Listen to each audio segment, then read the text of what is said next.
سوال یہ ہوگا کہ من این کسبت، تم نے مال کمایا کیسے، یہ پہلا سوال ہے۔ دوسرا سوال یہ ہوگا کہ وفیما انفقت، جو تم نے کمایا تھا اس کو خرچ کیسے کیا۔ اب یہ بات، یہ سوال ہر بندے کو اس کا جواب دینا ہے۔ جس طرح قبر میں سوالوں کا جواب دینا ہے، آپ کو آپ کے علم میں ہے 3 سوال جو قبر میں ہوں گے کہ تمہارا رب کون ہے، تمہارا دین کون تھا، تمہارے نبی کون ہے۔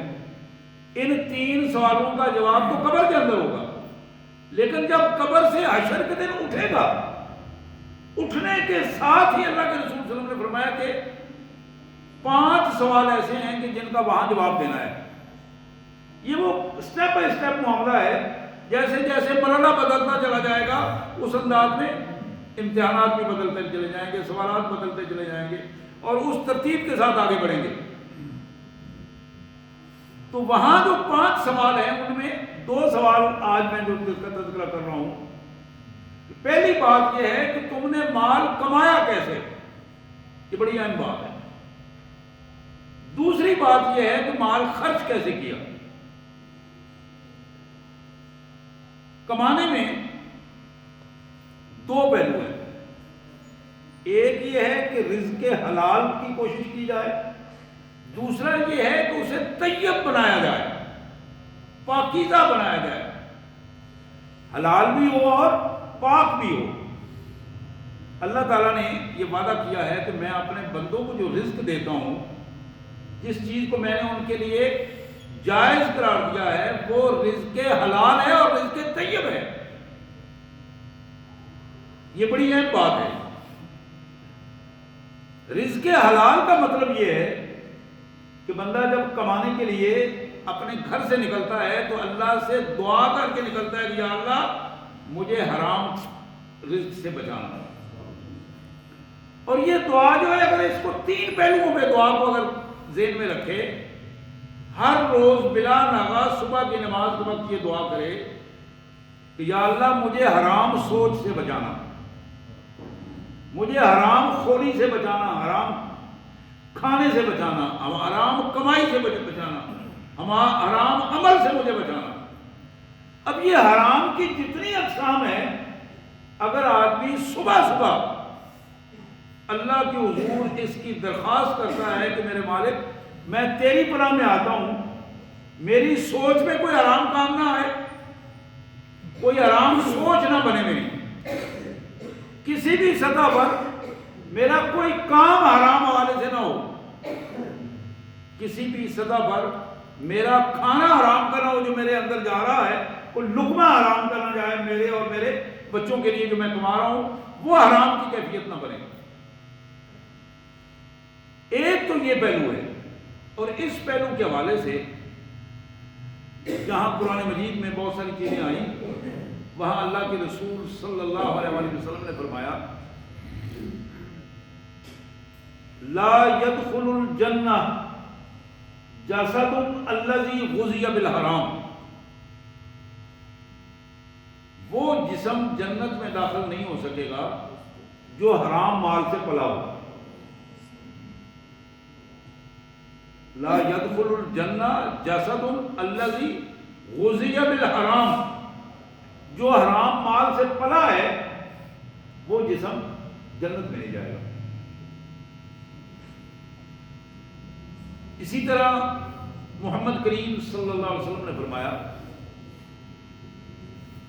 کہ ایک شخص بڑی دور سے آتا ہے، سفر کر کے آتا ہے، پوری دنیا کے ممالک میں مختلف حوالوں سے لوگ کعبۃ اللہ کی طرف آتے ہیں، اور یہ بندہ بھی اللہ کے گھر جانا چاہتا ہے۔ اللہ کے گھر میں جانے کے لیے اس نے وقت دیا ہے، پیسہ دیا ہے، مشکلات صحیح ہیں، سفر کیا ہے۔ وہاں جب پہنچا، اللہ کے گھر میں جب پہنچا تو کعبۃ اللہ پر نظر پڑی، زمزم پیا۔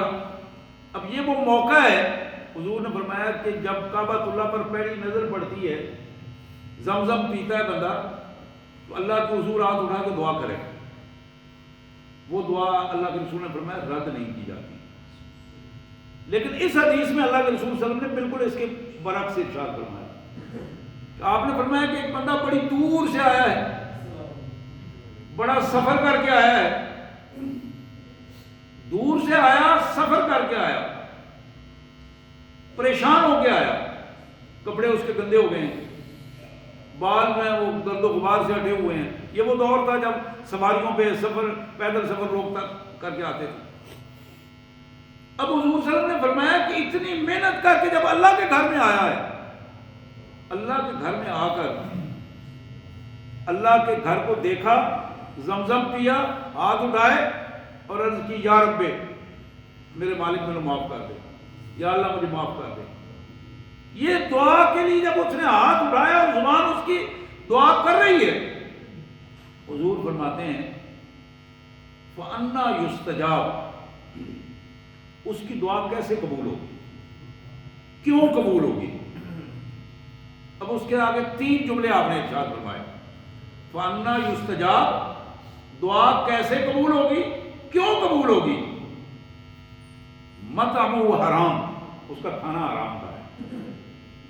اپنی جو زندگی اس نے گزاری ہے حرام کھانے میں, اس نے کبھی کوشش نہیں کی شعوری طور پر کہ وہ چیک کرے کہ میرا کھانا جو ہے یہ حلال کا ہے یا حرام کا ہے, کمائی میری کس انداز میں آ رہی ہے. اس کی تو اس نے ہمیشہ کوشش کی کہ میرے ٹیبل پر کتے کا گوشت نہ پکے, خنزیر کا گوشت نہ پکے, کسی حرام جانور کا گوشت نہ پکے.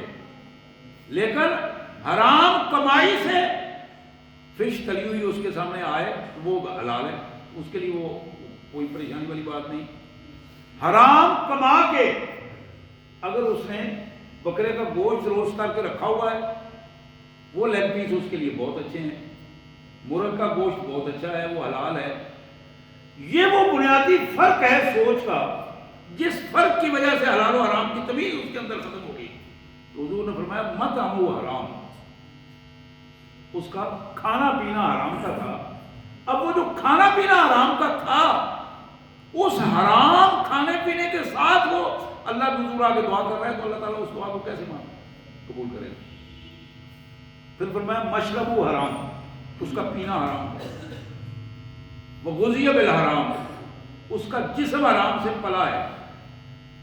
ملبس حرام, اس کا لباس حرام کا. فَأَنَّا يُسْتَجَابُ, اللہ اس کی دعا کیسے سنیں گے, کیسے مانیں گے, اس کی دعا کیسے قبول ہوگی, اس کے گناہوں کی مغفرت کیسے ہوگی؟ اب یہ ایک اہم پہلو ہمارے سامنے آیا کہ حرام وہ مال جو اللہ تبارک و تعالیٰ کی نافرمانی میں کمایا جائے, جن جن چیزوں سے اللہ نے روکا ہے بندہ ان سے نہ رکے, مال و دولت کے لالچ میں اس لائن پر بڑھتا چلا جائے اور مال اکٹھا کرتا چلا جائے. ایک بڑی اہم بات اس حوالے سے یہ بھی ہے, جس طرح اللہ کے رسول صلی اللہ علیہ وسلم کی حدیث مبارک آپ نے کئی دفعہ سنی ہے, حضور صلی اللہ علیہ وسلم نے فرمایا کہ لوگوں مال بیچتے وقت قسمیں نہ اٹھاؤ. اگرچہ تم سچی قسم اٹھا رہے ہو, یعنی بات ٹھیک کر رہے ہو, لیکن قسم جو ہے وہ مال بیچنے کے لیے نہیں ہے. جب تم قسم مال بیچنے میں قسم اٹھاؤ گے, کاروبار میں قسم اٹھاؤ گے, تو کاروبار سے برکت ختم ہو جاتی ہے. حضور نے فرمایا برکت ختم ہو جاتی ہے. یعنی وہ مال حرام کا نہیں ہوتا, تم اگر صحیح طریقے سے کام کر رہے ہو, لیکن اس میں تم نے اگر قسم اٹھا لی, وہ قسم اٹھانے کی وجہ سے اس کی برکت ختم ہو جائے گی. تو میرے پیارے بھائیوں, بالکل اسی طرح مال کو بیچنے میں قسم تو نہیں کھائی, لیکن جھوٹ بول دیا, جھوٹ بول دیا. نیت میں یہ چیز تھی کہ یہ ایپ والا مال ہے, یہ بھی نکل جائے تو اسی ریٹ میں نکل جائے تو زیادہ بہتر ہے. جو مال اس ریٹ کا نہیں تھا وہ اسی ریٹ میں نکل جائے, یہ زیادہ بہتر ہے. ایپ بتانا نہ پڑے تو یہ زیادہ بہتر ہے. اب ان کیفیات میں کہ جب آدمی کی سوچ بدلی ہے اپنے اس حرام کام کے حوالے سے, اس میں رزق جو ہے وہ حلال کی بجائے حرام کے پلڑے میں چلا گیا. تو یہ کیفیت بھی اپنی جگہ پر ایک بڑی عجیب کیفیت ہے کہ انسان اس حوالے سے بھی غور کرے کہ رزق تو وہی ہے جو اللہ تعالیٰ نے میرے مقدر میں کیا ہے. اور بہت سارے ایسے لوگ آپ کے علم میں ہوں گے کہ جن کے جسم میں خوراک پوری طرح وہ نہیں کھا پاتے، منع کر دیا گیا ان کو، فلاں چیز جو ہے وہ پرہیز ہے، آپ نہیں کھائیں گے. اگر وہ کھا لیتے ہیں تو بیمار ہو جاتے ہیں اور ان کے لیے پریشانی بڑھتی ہے. ہمارے سیاستدانوں میں بہت سارے سیاستدان ہیں جو کھانے پینے سے پریشان ہیں، نہیں کھایا جاتا ان سے. بڑے بڑے صنعت کار ہیں جو روزانہ کے لاکھوں روپے کماتے ہیں لیکن کھا نہیں پاتے. حضرات، یہ جو کھانے کا سلسلہ ہے، کماتا تو آدمی اس لیے ہے نا کہ وہ اپنے کھائے پیے سہولت اپنے لیے، اس کے لیے آسانیاں ہوں. لیکن قرآن نے کہا کہ یہ جو بندہ بعض اوقات الذی جمع مالا وعددہ یحسب ان مالہ اخلدہ، مال جمع کرتا ہے، وعددہ اسے گن کر رکھتا ہے. ایک چسکا پڑ گیا ہے نوٹ گننے کا، بیلنس شیٹ دیکھنے کا، ایک چسکا ہے کہ وہ آج کتنے ہو گئے ہیں، آج کتنے بڑھ گئے ہیں، کتنا اور کتنے آ گئے ہیں. الذی جمع مالا وعددہ، مال جمع بھی کرتا ہے، اس کو گن کر رکھتا ہے. وَيَحْسَبُ أَنَّ مَالَهُ أَخْلَدَ، اور اس کی سوچ یہ بن رہی ہے کہ یہ مال میرے پاس ہمیشہ رہے گا. حالانکہ جاتے وقت اس کی نہ کوئی جیب میں شے ہے، نہ اس کے ہاتھ میں کوئی چیز ہے، وہ تو خالی ہاتھ جا رہا، سوائے کفن کے جو اس کے اوپر کپڑا ہے، وہ اس کے علاوہ تو کوئی چیز اس کے پاس نہیں. تو یہ پہلو بڑا اہم ہے جس کے حوالے سے میں بات کر رہا تھا کہ رزق حلال اور دوسری بات طیب، اس میں بڑی اہم کیفیت تھی. تو حلال کے مقابلے میں جو حرام کیفیت تھی، میں نے اس حوالے سے بات کی کہ ہماری یہ پوری کوشش ہونی چاہیے اپنی بساط کے مطابق کہ ہم رزق حاصل کرتے وقت، کمائی کرتے وقت اس بات کی پوری کوشش کریں کہ ہم اس کو اللہ اور اللہ کے رسول صلی اللہ علیہ وسلم کے منع کردہ چیزوں سے اپنے آپ کو بچا لیں. جب اس طرح کریں گے، اس کی کوشش کریں گے، تو ہم رزق حلال کے لیے ضرور یہ کوشش ہماری قبول ہوگی اور حرام سے ہم بچ سکیں گے. اگلا اس کا پہلو یہ تھا کہ رزق حلال کے ساتھ رزق طیب، جو پاکیزہ رزق. اب یہ جو پاکیزہ رزق ہے، طیب ہے، اس طیب رزق کے حوالے سے اللہ کے رسول صلی اللہ علیہ وآلہ وسلم کی جو احادیث میرے پاس موجود ہیں، نبی رحمت صلی اللہ علیہ وسلم سے سوال کیا گیا. سئل رسول اللہ صلی اللہ علیہ وسلم ای الکسب اطیب عند اللہ، میرے آقا یہ فرمائیے کہ کون سی کمائی ایسی ہے جو اللہ کے ہاں بڑی طیب ہے، پاکیزہ ہے، اللہ کے ہاں بڑی پسندیدہ کمائی ہے، وہ کون سی ہے، وہ کون سا بندہ ہے؟ اللہ کے رسول صلی اللہ علیہ وسلم نے فرمایا عمل الرجل بیدیہ، جو بندہ حلال کماتا ہے اور اپنے ہاتھ سے کام کر کے کماتا ہے، یہ بندہ اللہ کو بڑا پسند ہے. اس کی کمائی طیب نہیں بلکہ اطیب ہے، یعنی نہایت ہی حلال بھی اور پاکیزہ بھی. جتنی زیادہ وہ خوبصورت کوشش کرے گا، اپنے ہاتھ سے محنت کر کے کمائے گا، اتنی زیادہ اللہ تبارک و تعالیٰ کو اس کی کمائی پسند آئے گی. اور پھر فرمایا وَكُلُّ كَسْبٍ مَبْرُورٍ، ہاں ہر کمائی جس میں بندہ حلال کی کوشش کرتا ہے، پاکیزگی کا خیال رکھتا ہے، طیب ہونے کا خیال رکھتا ہے، وہ کمائی جائز ہے اور حلال ہے اور اللہ کو پسند ہے. نبی محترم صلی اللہ علیہ وآلہ وسلم نے ایک دوسری حدیث میں ارشاد فرمایا ما آکل احد طعام قط خیر من عمل یدہ سب سے زیادہ بہترین خوراک کھانا جو بندہ کھاتا ہے ان میں خوبصورت ترین کھانا اللہ کے حضور جو پسندیدہ ہے وہ بندے کے اپنے ہاتھ کی کمائی ہے، خود محنت کر کے وہ جو کھانا کھاتا ہے اللہ کے یہاں اس کی عبادت بھی زیادہ قبول ہوتی ہے اور اللہ اس کی کیفیت کو بھی زیادہ پسند فرماتے ہیں۔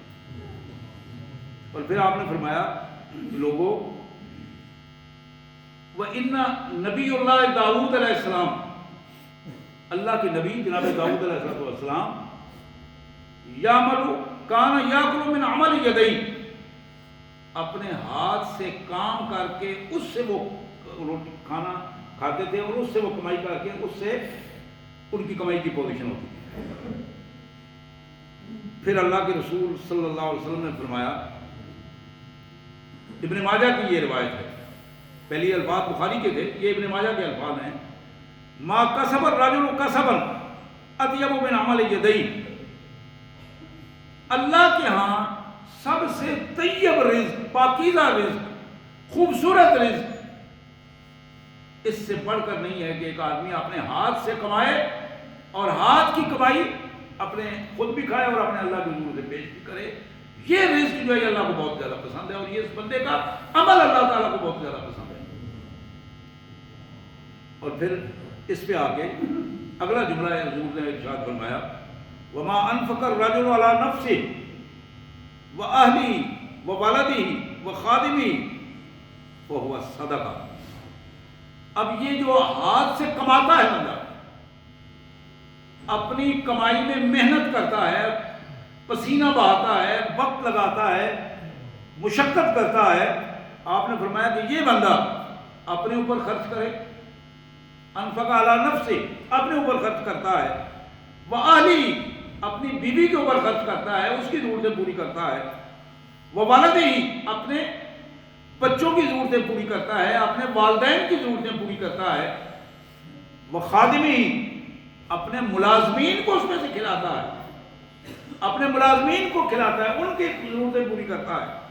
میرے آقا صلی اللہ علیہ وسلم نے فرمایا فہو صدقہ، یہ ضرورتیں بھی اس کی پوری ہوں گی اور اللہ تعالیٰ اس کے خرچ کو بھی صدقہ بنا دے گی، یہ اس کے لیے صدقہ بن جائے گا، اس کے لیے نیکیوں کا ذریعہ بن جائے گا۔ طبرانی کے ایک حدیث مبارک اللہ کے رسول صلی اللہ علیہ وسلم کے حوالے سے صحابہ کہتے ہیں کہ ہم بیٹھے ہوئے تھے، مر علی النبی صلی اللہ علیہ وسلم رجل، ہم نے دیکھا کہ ایک ہمارے پاس سے ایک بندہ گزرا، نوجوان گزرا، بڑا خوبصورت نوجوان اور بڑا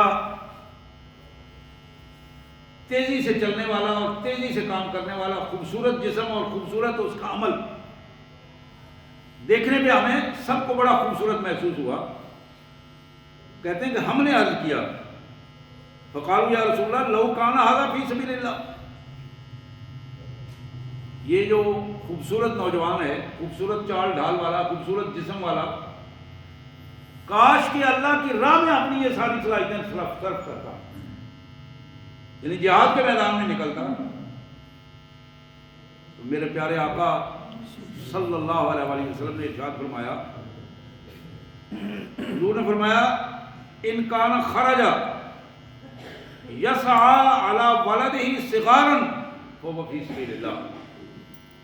میرے ساتھیوں سنو، یہ نوجوان گھر سے اگر اس کام کے لیے نکلا ہے کہ وہ اپنے بچوں کے لیے رزق حلال کما کے لائے اور محنت کر کے لائے، فهو فی سبیل اللہ، یہ اللہ کے راستے میں ہے، اللہ اس کو اس کا اجر پورا دے گا۔ یہ خود بھی کھائے گا، بچوں کو بھی کھلائے گا، لیکن اللہ ساتھ ہی اس کو اجر اور صدقے کا اجر عطا فرمائیں گے۔ فهو فی سبیل اللہ، یہ اللہ کی راہ میں ایک ایک قدم کا اجر اسے ملے گا اللہ کے راستے میں۔ اور پھر آپ نے فرمایا وَإِنْ كَانَ يَسْعَىٰ عَلَىٰ أَبَوَيْنِ شَيْخَيْنِ كَبِيرَيْنِ فَهُوَ فِي سَبِيلِ اللَّهِ، اگر یہ گھر سے نکلا ہے اپنے بوڑھے ماں باپ کے لیے جو عمر رسیدہ ہیں، بزرگ ہیں، کوئی زیادہ محنت نہیں کر پاتے، ان کی ضرورتیں پوری کرنے کے لیے گھر سے نکلا ہے، محنت کر رہا ہے، یہاں بچوں کو کھلا رہا ہے، وہاں اپنے والدین کے کھانے کا بندوبست کرتا ہے، ان کے لباس کا بندوبست کرتا ہے، ان کی رہائش کا بندوبست کرتا ہے، ان کی سہولتوں کا اسے فکر ہے۔ میرے آقا صلی اللہ علیہ وسلم نے فرمایا کہ اگر یہ اپنے ماں باپ کے لیے نکلتا ہے، جس طرح بچوں کے لیے یہ فی سبیل اللہ تھا، اسی طرح ماں باپ کے لیے جو کمائی کر کے جا کے ان کی خدمت کرتا ہے، فہو فی سبیل اللہ، یہ بھی اللہ کے راہ میں ہے۔ اللہ تعالیٰ اس کو بھی اتنا ہی اجر عطا فرمائیں گے، بلکہ اس سے زیادہ اجر اس کو عطا فرمائیں گے۔ اسی طرح اللہ کے رسول صلی اللہ علیہ وسلم نے تیسری بات ارشاد فرمائی، فرمایا وَإِنْ كَانَ خَرَجَ عَلَى نَفْسِهِ يُعِفُّهَا فَهُوَ فِي سَبِيلِ اللَّهِ۔ یہ بندہ گھر سے نکلتا ہے، کمائی کرنے کے لیے نکلتا ہے، محنت کرنے کے لیے نکلتا ہے، مشقت کرتا ہے، رزق کمانے کے لیے آیا ہے، نیت اس کی یہ ہے کہ میں کسی کے سامنے ہاتھ نہ پھیلاؤں، میں کسی کے سامنے اپنی عزت نفس کو مجروح نہ کروں، رزق حلال کماؤں، تھوڑا کماؤں، زیادہ کماؤں، جتنا مجھے ملے میں خود کماؤں، اپنے ہاتھ سے کما کر اپنے اللہ کے حضور زیادہ بہتر انداز میں اپنے آپ کو پیش کروں۔ اللہ کے رسول صلی اللہ علیہ وسلم نے فرمایا کہ یہ جو اپنی عزت کو محفوظ رکھنے والا، اپنے گھر پر اپنے اوپر خرچ کرنے والا، فَهُوَ فِي سَبِيلِ اللَّهِ، یہ بھی اللہ کی راہ میں ہے۔ اور پھر آخری بات جو آپ نے ارشاد فرمائی، وَإِنْ كَانَ خَرَجَ يَسْعَى رِيَاءً وَمُفَاخِرَةً فَهُوَ فِي سَبِيلِ الشَّيْطَانِ۔ اگر یہ بندہ گھر سے نکلا ہے، اس لیے نکلا ہے میں لوگوں کو دکھاؤں کہ میرے پاس کتنا مال ہے، میں لوگوں کے سامنے فخر کر سکوں، ایک گھر ہے تو دو گھر بن گئے ہیں، دو کوٹھیاں بن گئی ہیں، گاڑی ایک نہیں تھی، گاڑی آ گئی ہے، دو گاڑیاں آ گئی ہیں، تین آ گئی ہیں، چار آ گئی ہیں، بڑا گھر بھی بن گیا ہے، کوٹھیاں بن گئی ہیں، گاڑیاں آ گئی ہیں، بچے بڑے بڑے اسکولوں میں پڑھنا شروع ہو گئے ہیں۔ تو یہ سارا سلسلہ دو وجہ سے ہے، ریان و مفاخرتن، ایک لوگوں کے دکھانے کے لیے اور ایک اپنے آپ کو بڑا بنا کر لوگوں کے سامنے فخر سے پیش کرنے کے لیے۔ حضور نے فرمایا فَهُوَ فِي سَبِيلِ الشَّيْطَانِ، یہ شیطان کے راستے میں ہے، یہ شیطان کی سوچ کے ساتھ، شیطان کے عمل کے ساتھ ہے، اس کو اجر بھی نہیں ملے گا اور اس کی کمائی بھی حرام کی کمائی ہوگی۔ ایک آدمی یہاں سے لمبا سفر کر کے جاتا ہے، اب یہ لمبا سفر کر کے جس کیفیت میں یہ بھائی لمبا سفر کر کے بیرون ملک جاتا ہے اور بیرون ملک مشکلات سہتا، حالات کا کہ تھپیڑے اس کو پڑتے ہیں، پریشان رہتا ہے، لیکن مشکلات سے پیسہ کماتا ہے۔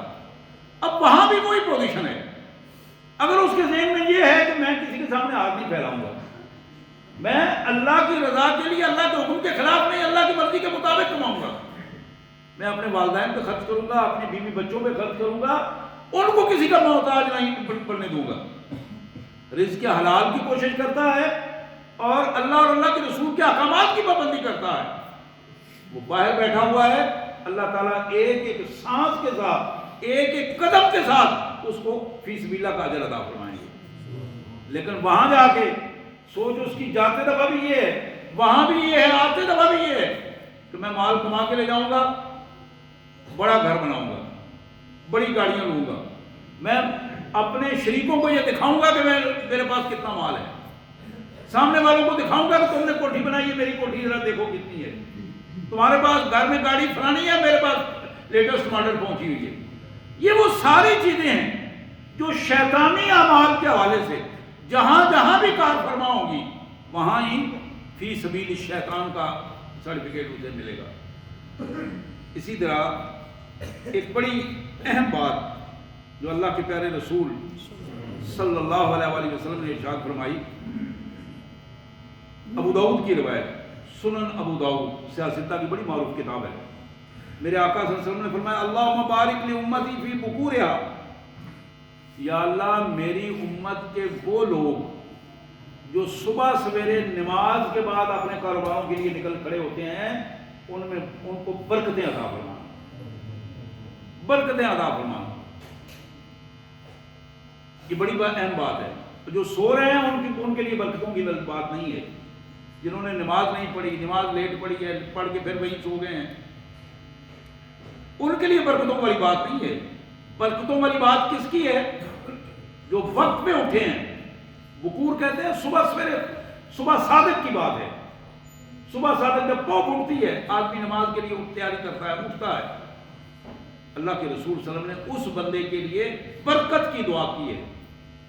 اور یہ معمولی دعا نہیں ہے. اٹھتے وقت بندہ یہ اللہ سے دعا کرے کہ یا اللہ میں جلدی اٹھا ہوں، مجھے میرے پیارے رسول صلی اللہ علیہ وسلم کی دعا کا مصداق بنا دے. جو میرے رسول نے میرے لیے دعا کی تھی نا، حضور نے دعا کی نا ہمارے لیے، جو میرے رسول نے میرے لیے دعا کی تھی، یا اللہ مجھے وہ برکتیں عطا فرما. تو اس کیفیت میں اللہ کے رسول صلی اللہ علیہ وسلم نے وَكَانَ إِذَا بَعَثَ سَرِيًّا أَوْ جَيْشًا بَعَثَهُم مِّنْ أَوَّلِ النَّهَارِ. حضور صلی اللہ علیہ وسلم نے جب کبھی کوئی لشکر بھیجنا ہوتا، کوئی مہم جوئی کے لیے کسی کو بھیجنا ہوتا، تو صبح سویرے سویرے بھیجتے. وَكَانَ صَخْرًا تَاجِرًا. ایک صحابی جن کا نام صخر تھا، بڑی اچھے تاجر تھے، تجارت میں بڑے معروف تھے. ان کی پوزیشن یہ تھی کہ وہ صبح سویرے نماز کے بعد پہلا کام جو ہے وہ اپنی تجارت کے حوالے سے نماز کے بعد کرتے تھے. فَأَسْرَا وَقَصُرَ مَالُهُ. اللہ تعالیٰ نے اس صخر کو صاحب ثروت بھی بنا دیا، عزت بھی دی، اور مال کی وسعتیں اور برکتیں بھی عطا فرمائیں. تو اس حوالے سے ہمارے ذہن میں یہ بات رہنی چاہیے کہ رزق حلال کی وسعت، رزق حلال میں برکت، رزق حلال میں سعادتیں، رزق حلال کے خوبصورت نتائج یہ تبھی مل سکتے ہیں جب صبح سویرے سویرے اللہ کے رسول صلی اللہ علیہ وسلم کی دعا کے مصداق بن کر اپنے آپ کو رزق کے لیے بندہ لے کر فیلڈ میں آ جائے اور نکل کھڑا ہو. اللہ تعالیٰ کے حضور اس کے لیے برکتوں کی بارش ہوتی ہے، برکتوں کی کیفیت ہوتی ہے. میں پڑھ رہا تھا ترغیب و ترہیب میں، حضور اکرم صلی اللہ علیہ وسلم ایک دن اپنی صاحبزادی سیدہ فاطمہ الزہرا سلام اللہ علیہ کے گھر گئے، جناب علی کرم اللہ وجہہ کے گھر. اب اتفاق یہ تھا کہ سیدہ فاطمہ صبح کی نماز کے بعد سو رہی تھی، ساری رات جاگتی رہی، اسی کیفیت میں صبح سو گئی. حضور صلی اللہ علیہ وسلم پاس کھڑے ہوئے اور کہا بیٹا اٹھو، یہ ٹائم سونے کا نہیں جاگنے کا ٹائم ہے. پھر فرمایا کہ اٹھو اور اللہ سے، اپنے رب العالمین سے روزی تلاش کرو، روزی مانگو. اس لیے کہ روزی کا وقت صبح صادق سے لے کر طلوع آفتاب تک ہے، یہ حضور نے فرمایا. ترغیب و ترہیب حدیث کی کتاب ہے، میں اس کے حوالے سے بات کر رہا ہوں کہ صبح رزق کی تقسیم کا جو وقت ہے، صبح صادق سے لے کر طلوع آفتاب تک، یہ ٹائم جو ہے، یہ بندہ جب اللہ کے حضور دعا کرتا ہے، محنت کرتا ہے، رزق کے لیے نکل کھڑا ہوتا ہے، تو اللہ تعالیٰ اس میں برکتیں عطا فرماتے ہیں. جناب عثمان غنی رضی اللہ تعالیٰ عنہ، ان کا ایک قول جو اسی حوالے سے نقل کیا گیا، تو آپ نے فرمایا کہ جو بندہ صبح سویرے سویا رہتا ہے، صبح کے سونے کی وجہ سے اس کے رزق میں کمی بھی کر دی جاتی ہے اور برکت بھی ختم ہو جاتی ہے. اسی طرح سیدہ عائشہ صدیقہ سلام اللہ علیہ، ان کا بھی یہی ارشاد ہے کہ اللہ کے رسول صلی اللہ علیہ وسلم نے فرمایا کہ جو بندہ صبح کے وقت اپنے رزق کے لیے ایفرٹس نہیں کرتا، محنت نہیں کرتا، کوشش نہیں کرتا، سو جاتا ہے، تو اللہ تعالیٰ اس کے رزق سے برکت ختم کر دیتے ہیں. رزق سے برکت ختم کرنے کا مطلب کیا ہے؟ برکت ختم کرنے کا مطلب بنیادی طور پر یہ ہے کہ رزق تو بہت سارا آ رہا ہے، رزق تعداد میں بہت سارا آ رہا ہے، لیکن زیادہ آتا ہوا رزق جاتا ہوا بھی محسوس نہیں ہوتا. برکات اس کی پتہ ہی نہیں لگ رہا کہ پوری نہیں پڑ رہی. ہم کہتے ہیں پوری نہیں پڑ رہی، وہ کیفیت ہے. یہ رسول اللہ صلی اللہ علیہ وسلم کے گھر کی شہادتیں تھی جو میں دے رہا تھا. سیدہ فاطمہ الزہرا کی بات ہے، سیدنا حضرت علی کی بات ہے، حضرت عثمان غنی کی بات ہے، سیدہ عائشہ صدیقہ سلام اللہ علیہ، یہ گھر کی شہادتیں ہیں. اس حوالے سے جو میں آپ کے سامنے رکھ رہا تھا، آخری بات اللہ کے پیارے نبی سید کائنات رحمت للعالمین صلی اللہ علیہ وسلم نے فرمایا، ترمذی کی یہ حدیث، جناب فاروق اعظم رضی اللہ عنہ کی یہ روایت، من دخل السوق فقال لا الہ الا اللہ وحدہ لا شریک لہ لہ الملک ولہ الحمد یحیی و یمیت وہ حی لا یموت بید الخیر وہ علی کل شیء قدیر. جو بندہ بازار میں داخل ہوتے ہی یہ کلمات پڑھ لیتا ہے، اب اس سے آگے جو الفاظ ہیں وہ کمال کے الفاظ ہیں. یعنی بازار میں رہتے ہوئے یہ الفاظ دہراتا رہتا، بار بار پڑھتا رہتا ہے، آتے جاتے پڑھتا ہے، بازار میں بیٹھا ہوا دکان میں پڑھتا رہتا ہے.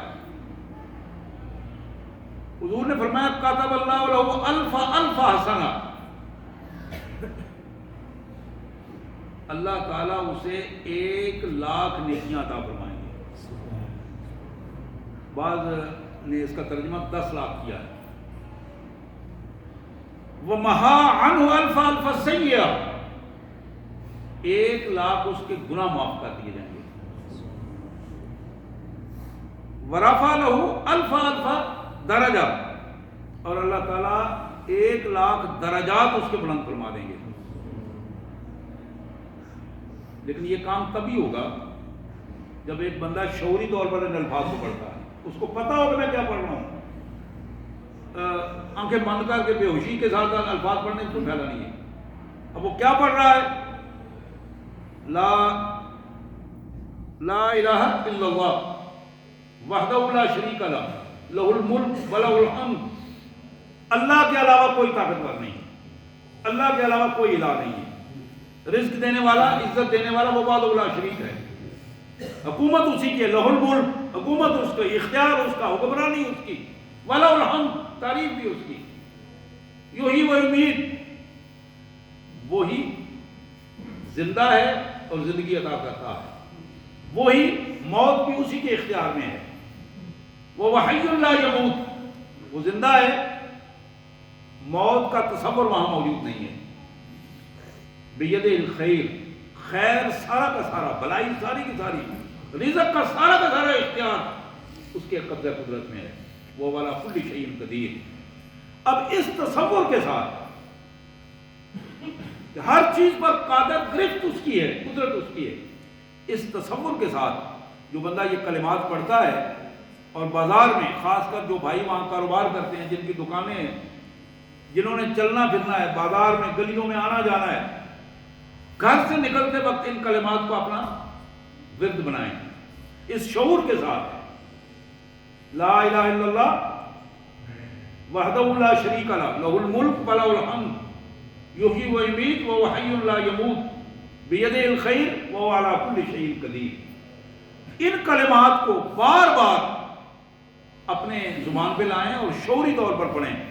اللہ تعالیٰ آپ کی حفاظت بھی فرمائے گا، نیکیاں بھی عطا فرمائے گا، درجات کی بلندی بھی ملے گی اور برائیوں سے نجات بھی ملے گی. اللہ سے دعا ہے اللہ تبارک و تعالیٰ ہمیں اس کی توفیق عطا فرمائے.